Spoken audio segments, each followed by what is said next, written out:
How was David able to capture the heart of Israel? Find out what Dr. Seif has to say about it right now on Zola Levitt Presents.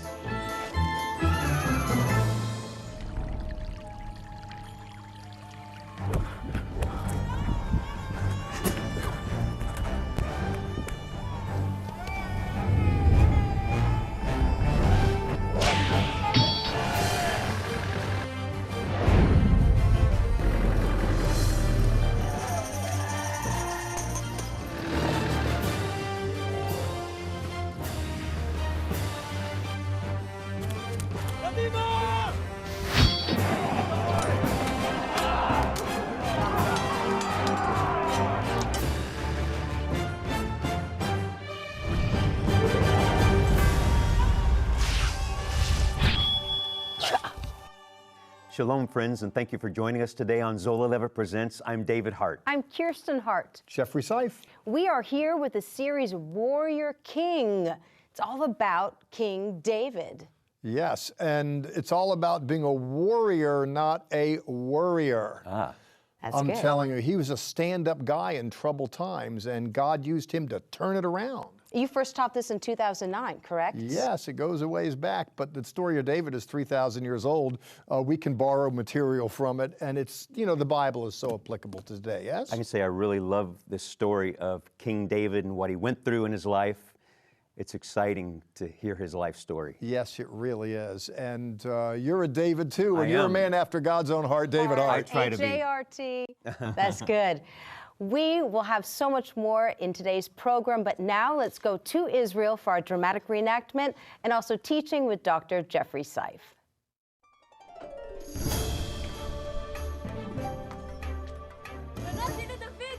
We will never forget that day. Our hearts leaped for joy at the sight of him. David, the giant killer, had returned. The Philistines thought that Goliath could never be defeated, but David had proven them wrong. What faith! How bold! He went to battle with a few small stones and returned with the sword of a giant. King Saul has done well in selecting him. Our enemies have been slain by the tens of thousands. Because of David, we now have peace within our walls.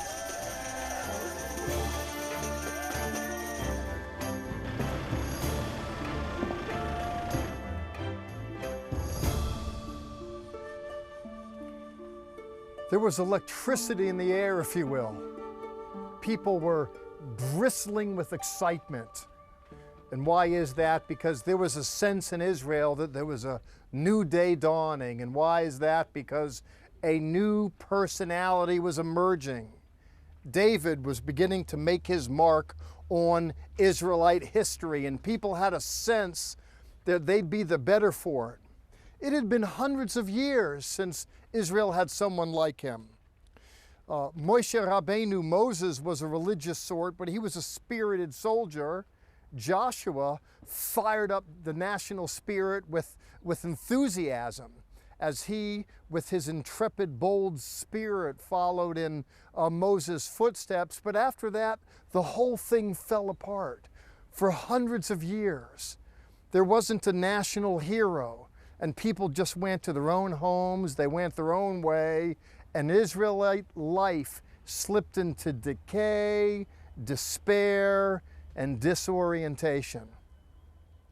Saul held the banner for a season, and it was his job to take the sword out of the sheath and fight Israel's battles, but Saul was independent-minded, and he lost the job. God said enough already.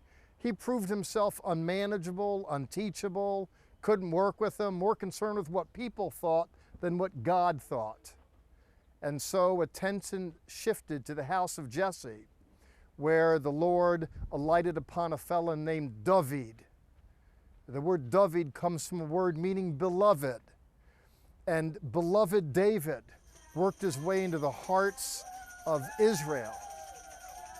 And Israel was the better for it. But there was one heart that was not the least bit kindly disposed toward his arrival. We read here, and by here I mean in 1 Samuel chapter 18, that following a skirmish with the Philistine, with the Philistines. We're told in verse 7 that the women came out with tambourine in hand, celebrating. And they sang, and I quote, Hikah Shaul ba'alafav, and Saul has slain his thousands. You go, Saul. And then, V'David b'rivotov, and David his tens of thousands. And listen to me, Saul was fit to be tied. I don't know if women understand how much of an effect that they have on the males of the species in so many ways. Saul was so sensitive to how the women perceived him. And being wrapped up in himself as he was, he knew that he was on the outs with God, and when he saw David's rise, he became David's enemy, henceforth and forevermore, all the way to the grave. Difficulties notwithstanding, against the backdrop of a monarch who was forever trying to kill him, David still rose and grew higher and higher and higher. And my word to you is, you may well have a Saul in your life, or a set of circumstances that's holding you back, that's indeed adversarial. Every time you turn around, someone, for reasons of their own, is looking to knock the legs out from underneath you. Difficulties notwithstanding, when we look at the warrior king, we're going to see a story of a man who was not to be stopped. We're going to see a story of a man who overcame adversity, who overcame the Sauls in his life. And he had more than one problem. Saul was a perennial one, but when Saul dissipated, there were others. But difficulties notwithstanding, at the end of David's administration, Israel, which was 6,000 miles, was then 60,000 miles. David left his mark through song, and many of them were sung in his wake, where David, under his administration, taught people that with God we can overcome life's obstacles and get the better of life's vexing dilemmas. At first, our leaders were fearful about the prophet's visit to Bethlehem. But Father assured us that this man of God, Samuel, was here on a holy mission. God had told him that one of us would be selected as Israel's next king. Father was sure that it would be my brother Eliab. But the prophet asked to see my next brother, and then the next. He looked at all my brothers, and in each case said, "The Lord has not chosen this man." Finally, the prophet said to Father, "Do you have any more sons?" Father told him he had one more. David was young and handsome, and according to Samuel, was the one God had chosen to be anointed.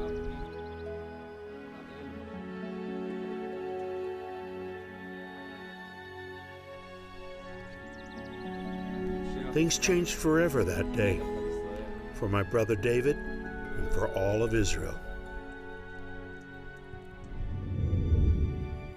I believe the New Testament is a very, very, very Jewish story. Well, I'm kind of different. Not everybody sees it that way. The Gospel of Matthew actually was written in Hebrew first. We only have Greek text now. It starts off, Sefer HaYuchasin Shel Yeshua HaMashiach ben David uben Avraham, the book of the genealogy of Jesus Christ, the son of David, ben David, and the son of Abraham.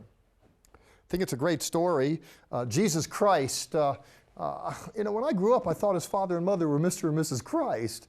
Then I was reminded that actually Christ itself is a Greek telling of the Hebrew Mashiach, Messiah.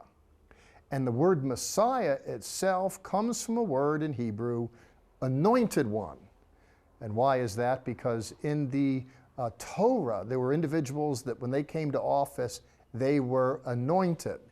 Prophets, priests, and kings. And they were anointed with oil. And here we are in an oil-making factory, just like it was in Bible days. And here, the olives are put in and they're ground down. There's a number of grinding down processes to get the fruit of the olive. They put the olives under pressure. And you know, at one level, it kind of works, to my way of thinking, that leaders get under the olive oil, you know, that which is produced through all this pressure, because the truth of the matter is, when individuals step up to lead, they step up into a world where there's lots of pressures. Our story takes place today against the backdrop of David being visited by Shmuel. Samuel the prophet came to Bethlehem, and he came to the house of Jesse, and he said, "Let me see your boys. Something tells me I'm in for something good," says Jesse. Those boys are marched one after the other. "I'm planning on anointing one," says the prophet, but nothing. Finally, after coming up empty, the prophet looks at Dad and says, "You know, don't you have anybody else?" "Well, come to think of it, we do. We have Davy, that kid out there." To me, it's striking that his own father didn't think highly of him, that David was a loser in his father's eyes, so much so that when the prophet came to the house and said, "Let me see your boys," David wasn't even included in the list. And the fact that David is disrespected not just by the father, but by his brothers later on when David comes to the army bringing food staples, talking about taking on Goliath. His brothers, "Oh, shut up, David. Who do you think you are? Go tend to your lousy little sheep." The kind of disrespect that David had is striking. God takes this guy out of nowhere, who's a nobody, and brings him somewhere and turns him into a somebody. And let me tell you, that's all about the call of God. The rabbis explain why it is that David was so marginalized in his family system.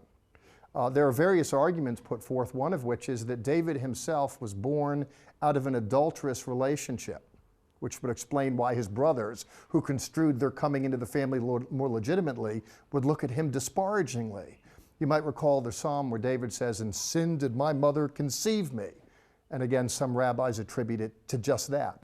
Others argue that much as David's grandmother was a Moabitess, so was his mother. Of non-Jewish extract herself, this could explain why some of the other brothers marginalized David. The reason why some put that forth is because when David was on the run from Saul, he goes and leaves his mom with the Moabites, and that gives credence to that notion. In any case, we're here in the text where the prophet comes to the house. Vayomer Adonai, and the Lord said, "Kum, arise, mishochechu kizechu, and anoint him, for this is he." David, that nobody guy, gets the oil. We're told, Vayikach Shmuel et keren hashemen. Then Samuel took the horn of oil. Vayimshach oto bekerev echav. And he anointed him in the midst of his brethren. And then Vatitzlach ruach Adonai el David, and the Spirit of the Lord fell mightily upon David. God calls all kinds of people. We have people that are appointed as leaders, and here we have people that are anointed. I say 3 cheers for the call of God, and it's available not just for David and for me, but for you. Our resource this week, the series Return to Eden on DVD. In this 10-program series, Dr. Jeffrey Seif uncovers how the Lord bridged the relationship gap caused by mankind's sin in the Garden of Eden by creating a special relationship with a people and a land that eventually led to the Messiah. Get this series for yourself or to share with friends. Just contact us and ask for the DVD series Return to Eden. Hi, thanks for watching Zola Levitt Presents. I just wanted to remind you that we're all over social media too, so you can watch us 24 hours a day, 7 days a week. But also remember that it does cost money to do that. So please remember us in your donations at the end of the month, the middle of the month, or right now. Please call us at 1-800-WONDERS or visit us at levitt.com. We're honored to bring you dramatic reenactments with Israeli actors, authentic Israeli actors, and we could not do what we do without your financial support. We just want to say thank you again for your support. Right now, let's go back to more of our drama and teaching from Dr. Seif.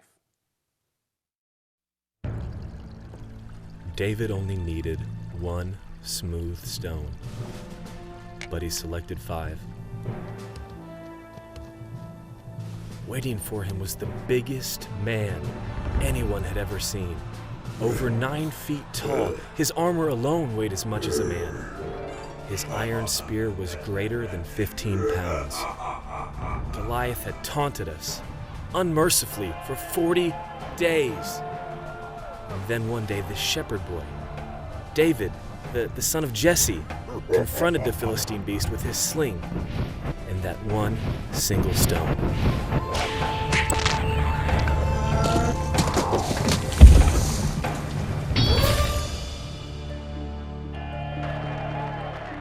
It was a day that all Israel shall never forget. How proud we were. We were serving in the army of the living God.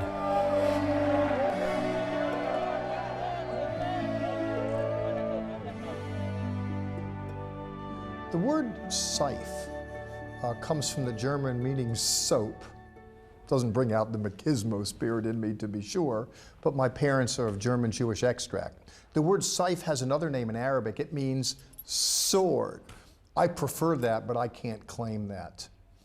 However, when I think of the faith that I have through the Messiah, through the Scripture, I can claim that sword kind of valiant spirit, and the reason is because I want to walk in the footsteps of David. We are considering a man who, against all odds, jumped into the fray and accomplished great things in life. I believe, by the way, that he needn't be an anomaly. I think all of us can do much the same. David didn't have much to begin with. He didn't have a sword in hand. In fact, David was known for a stone. David didn't kill Goliath with a stone, as is often supposed. He didn't. He stunned him with it. In fact, I think Goliath was caught off guard in so many ways that day, wasn't he? He stunned him with it, knocked him out. And it may well be that as Goliath was coming to, he just lived to see the inglorious moment when he was slain by his own sword. David then took the sword as well as the head as trophies, as booties, as a plunder of war. There's a great story there, not that I glory in any death, but I am reminded of a basic biblical principle. This is Bible 101, and that is that faith can, does, and will move mountains. It's all about us at one level. By that I mean, do we want to exercise faith and get on with the pursuit of the future? The word confidence comes from the Latin word confides, a conflation of words meaning with faith. We're looking at a story here where David learned it that day on the field of battle. And let me tell you that so many things in life are really learned on the field of battle. You know, if we want to have a testimony with the Lord, oh, that's great. It's good to have a testimony. But if we're going to have a testimony, we got to have a, quote, test first. And life presents with a lot of challenges, but challenges are opportunities with work clothes. We just have to rise up and meet them head on. And David did that, didn't he? Others were afraid. They were daunted by this towering Goliath. But David really thought that the bigger they were, the harder they fall. And he just jumped into the fray, and the rest is history. In the book Shmuel, in Samuel chapter 17, I want you to read with me here. We're told, Vayomer David el ha-Pilishti. Then David said to the Philistine, Ata ba elai becherev. You come to me with sword and spear and javelin, etc. But then what he says as a follow-up is just emblazoned in biblical memory. Ve'anochi ba elecha b'shem Adonai tzavaot. But I come to you in the name of the Lord of hosts. Adonai tzavaot, the Lord of the armies. Now I want you to hear me for a second. We live in precarious times. And I'm not just speaking about world culture and individual nation states. The world is a very precarious place, and various nations are in the throes of despair in so many ways. When I think of household units that are basic building blocks of any society, just like there's pillars here holding up this house, so too the family is a basic building block. The family is being assailed. There are challenges today. Well, who is or isn't president isn't as important. What social programs are on the table isn't as important. What's important is that we, like David, rise up with faith, because I believe that faith can and will pay dividends. Faith in Jesus, Israel's Messiah. I've just got to say, I'm a big fan of yours. I love your teaching style. I love Flattery will get you everywhere. Right, you look rugged in the Me Holy too. Land. We are fans, but I love this story. And I think what's interesting to me, like my takeaway as I'm watching, is that when Samuel came to Jesse and said, you know, where's your son?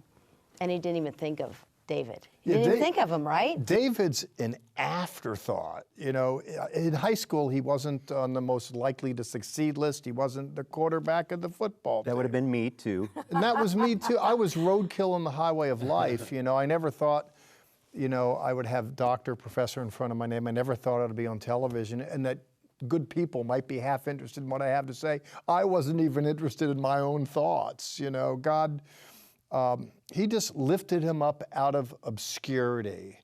His brothers were disdainful of him. And that's just beautiful. It lets us know that God loves people and not just the beautiful people. Right, and I think one of my favorite David thinking with this whole story and with Goliath is, it was just second nature to David, right? I mean, he would pick up stones and he'd toss them and he'd play and he was out there. You know, I think about boys. We raised 2 boys. He was called as a boy. Right. Right. And whatever, everything that he did every day with playing with stones and you know, we laugh about all the stones that were in our kids' pockets when we went to do the wash, but it was just simple stones that he would play and toss as a kid, and God I don't used think that. it was a big act of faith for him to take down Goliath. It was just another day in the office. You know, when Saul says, look, what makes you think you and nothing can kill that something? He's a warrior, he's a big shot. David says, look, you know, I've little wild animals. You know, he had already developed skill sets to take out moving objects with smaller faces. This big arrogant thing lumbering toward him. For David saying, God, I can't believe this. For him, it's another day in the office. He just jumped into the fray because he developed those skills beforehand. As a boy. As a boy, I love yeah. that. I think about the song that I remember singing in 2nd grade, Only a Boy Named David, Only a Little. You know, it seemed like a fun little song to sing, but it's kind of a gory story, what happened. It is, but there's some glory in the gory too. To me, it's so significant that Israel really was living in Goliath-like times. The Philistine, the Philistines, and others were just pressing against them, and they called out to God. And he brought relief from a sector that was unexpected. And God's known to do that, to bring deliverance out of nowhere. And it makes a difference somewhere. And it's not just that God did it yesterday. The story's timeless. He does it today, and he'll do it tomorrow, because his word is true. That's right. So much more of this story coming up. We will be right back. Zola Levitt Presents is more than just a television program. There are many ways to connect with us on social media. Join Zola Levitt Presents on Facebook/Zola Levitt to watch this week's episode. Or join us on Twitter at Zola Levitt. Or watch videos on our YouTube channel, Zola Levitt Presents. And don't forget to find everything on our website, levitt.com. We invite you to keep in touch and join us on social media. For the Lord thy God bringeth thee into a good land, a land of fig trees and pomegranates, a land of olive oil and honey. Arise, walk through the land, for all the land which thou seest, to thee will I give it, and to thy seed forever. Worship in the shadows of Abraham, Isaac, and Jacob. Behold the land of the covenant.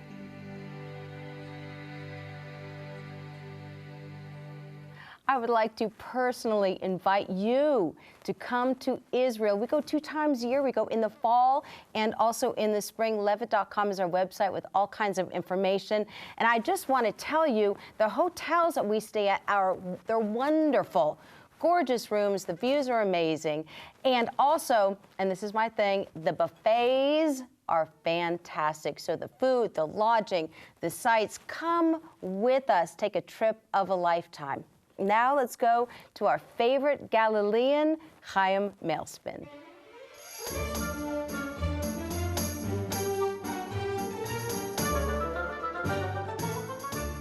All of us Israelis serve in the army. Guys 3 years, girls 2 years. Mandatory.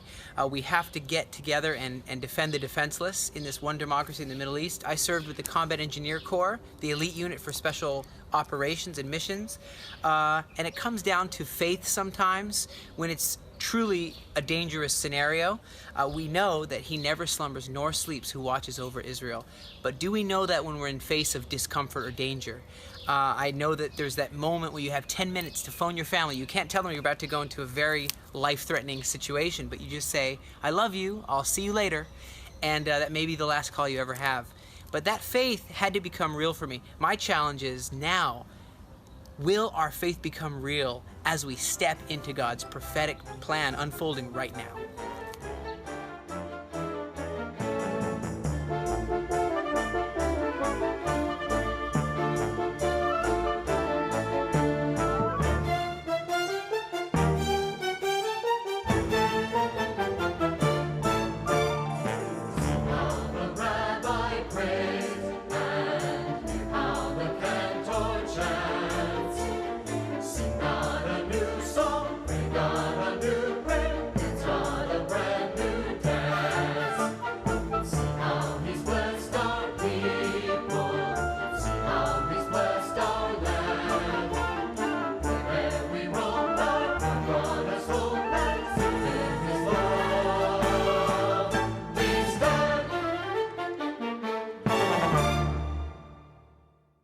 It's great to be able to talk about the Bible and to see the land of the Bible, but reconstructing moments visually, well, that's part of the genius of Zola Levitt Presents, to bring the Bible alive and to see the good news through the eyes of the Jews, and now to focus on David. It's great to do it, isn't it? Great to do it, yes. Just our first program of this great series. Invite a friend for next week and join us once again for Zola Levitt Presents. Call us out. And as you go, Sha'alu Shalom Yerushalayim. Pray for the peace of Jerusalem. Our monthly newsletter, the Levitt Letter, is free and full of insightful articles and news commentary from a messianic perspective. Visit levitt.com to find our newsletter, along with current and past programs, our television schedule, and much more. Don't forget to order this week's resource by calling 1-800-WONDERS, or you can purchase it from our store at levitt.com. Your donations to Zola Levitt Ministries help these organizations bless Israel. Thanks again for joining us this week. Zola Levitt Ministries and this television program depend on tax-deductible donations from viewers like you.